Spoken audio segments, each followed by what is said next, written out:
Many voices, no consensus, perhaps because this is a very difficult concept to conceptualize. We discussed, to whom does dignity apply? Is it to human beings? Is it to all animals? Is it to all living things on the planet? Is it to everything on the planet? Is it relational? Are we born with it? We agree and disagree about many aspects of that, but we know that there is a felt sense of dignity and that we need an ongoing appreciation and elaboration about that felt sense of dignity. I'm going to hand it over to you. Okay, so kind of at the core, one of the things that I think was appealing about Bonnie's question was that it was such a divergent question. We could take it, we could all relate to it in the different work that we do, and so we brought lots of perspectives, even within ourselves, and then certainly as a group to the table. So kind of at the core of that is this first piece about, is there this inherent right to dignity? And generally, yes, we agreed with that. The question then became, some people threw out ideas about, is there sort of scales of dignity? So if somebody starts life kind of full of dignity and then they don't behave in a certain way, do they lose dignity? So we didn't draw conclusions on that. I would put the concept out there, though, that if we say that every person has dignity, even if they don't behave in a way that's dignified or a way that we define as good use of dignity, it doesn't mean that they don't have it.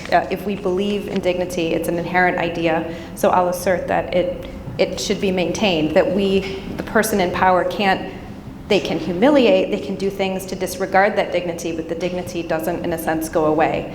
An analogy might be, I could tell you, I stopped exercising, so I'm no longer a physically active person. It doesn't mean I'm not physical, it just means I'm not using that part of myself. If I stop my spiritual practice, it doesn't mean I'm not spiritual, it just means I'm not using that part of myself. So a person is born with dignity, but they might, through life circumstances or choices or anything that goes wrong, they may not be dignified, but I assert that they still would have dignity as a human being, and it's not anyone else's place to judge or take that part away from them.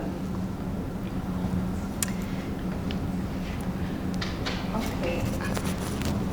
I could just add that we put in part one because we agreed, if possible, we would like to continue and pick up where we left off. So complex was what we were attempting that we realized at best we could begin to just perhaps enumerate, make bullet points of those aspects that we all sense need to be addressed. For instance, if it is inherent, how can it be stripped? Does it matter if we just feel subjectively that we have not been treated as though we have dignity, even if no one else intended that to be the case, if no one else observed it, does that matter? That keeps coming back to this relational aspect.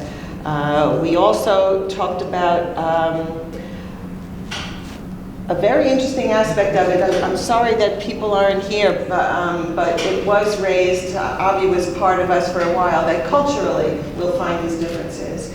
And Michael Perlman raised the fact that what if we are members of a group that is treated without dignity? As an individual, can we still feel that we have dignity? Are we also robbed just by virtue of being a member of that group? How does that work?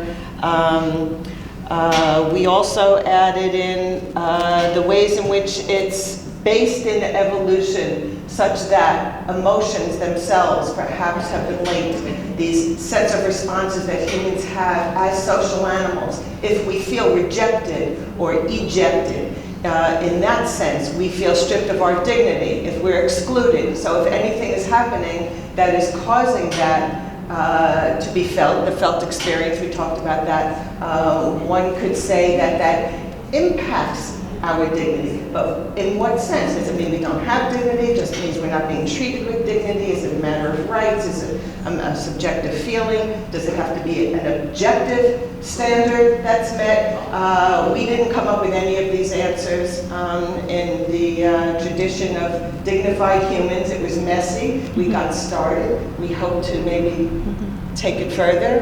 Does anyone want to add a piece? I think you did a good job. Okay. I think we successfully created an opening, which is sort of the goal. It was disruptive. disruption. Okay. Thank you. Thank you.